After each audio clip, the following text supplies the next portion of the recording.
పాపంలో పడిపోయి పతనమైపోయే స్థితిలో ఉన్నప్పుడు, నువ్వు అనారోగ్య స్థితిలో ఉన్నప్పుడు, నిన్ను ఎవరు పట్టించుకోలేని స్థితిలో ఉన్నప్పుడు పట్టించుకునేటువంటి దేవుడు ఒకే ఒకరు, ఆయన ప్రభు అయిన యేసు క్రీస్తు. ఆయన ఒక్కడే మీ దగ్గరికి వస్తాడండి. ఆయన ఒక్కడే నేను ప్రేమించినటువంటి దేవుడు. అంతేకాదండి, ప్రేమించి ఒక్కడే కాదండి, ఆయన ప్రాణం ఇచ్చినటువంటి దేవుడు. ఈ లోకంలో నీ కొరకు ఎవరైనా ఉన్నారంటే ప్రాణం ఇవ్వడానికి ఎవరి దగ్గరికి రారు. నువ్వు అనారోగ్య పరిస్థితుల్లో ఉన్నప్పుడు, నువ్వు పతనమైపోయిన స్థితిలో ఉన్నప్పుడు ఎవరైనా చూడటానికి రామంటే ఏ ఒక్కరు కూడా రాలేరు.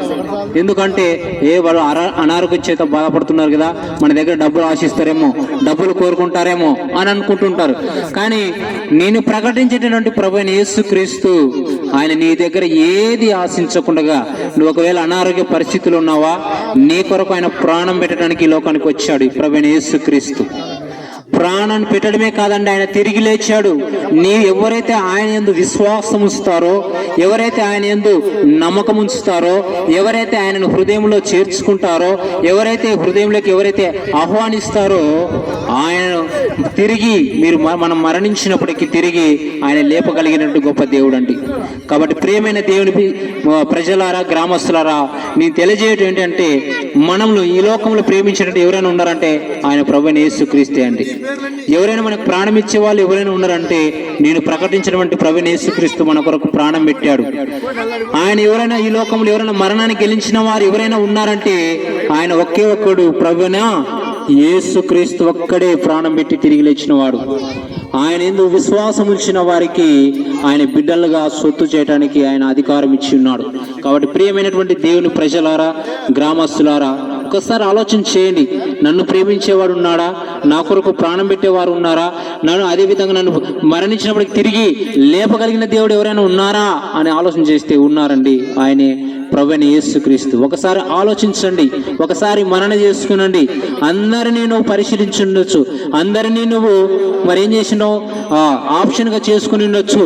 ఒకసారి ఈయనను కూడా ట్రై చేయండి, ఈయనను కూడా ఒకసారి తెలుసుకునండి. కాబట్టి ప్రియమైన దేవుని ప్రజలారా, ఇదే సమయం. నేడు మన దినము కాదు, నేడు మన సమయం కాదు, ఇదే మన సమయం. రేపు ఏమి జరుగుతుందో మనకు తెలియదు, రేపు ఒక గంట తర్వాత ఏం జరుగుతుందో మనకు తెలియదు, అవునా కదా? కాబట్టి సమయం ఉండంగానే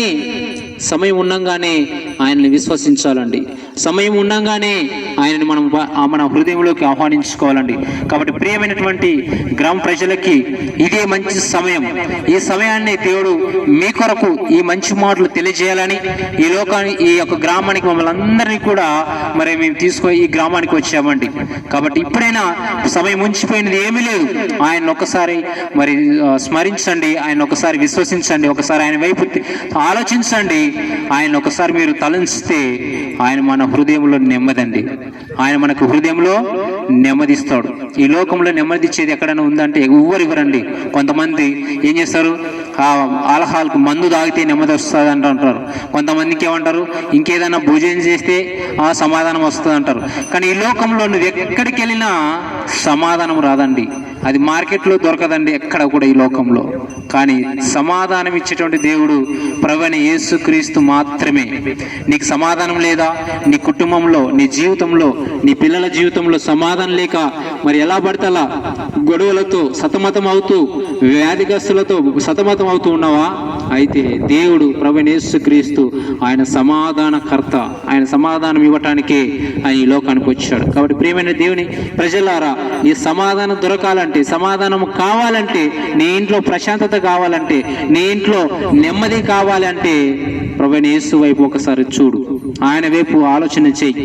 ఆయన నువ్వు ఆహ్వానించినట్లయితే నీ కుటుంబంలో సమాధానం. ఎందుకంటే మేమే ఒక ఎగ్జాంపుల్ అండి, మేమే ఒక మీకు ఉదాహరణ. ఎందుకంటే మేము కూడా ఒకప్పుడు సమాధానం లేక ఎలా పడితే అలా జీవించే వాళ్ళం. తాగుడుకు బానిస అయిపోయి ఈ లోకంలో ఉన్న వాటన్నిటిని కూడా ఆహ్వానిస్తూ, వాటిని కొనసాగిస్తూ, వాటికి బానిస అయిపోయి వాటిని ఏం చేస్తున్నాం, వాటి వలన మేము బ్రతుకుతూ జీవించాం.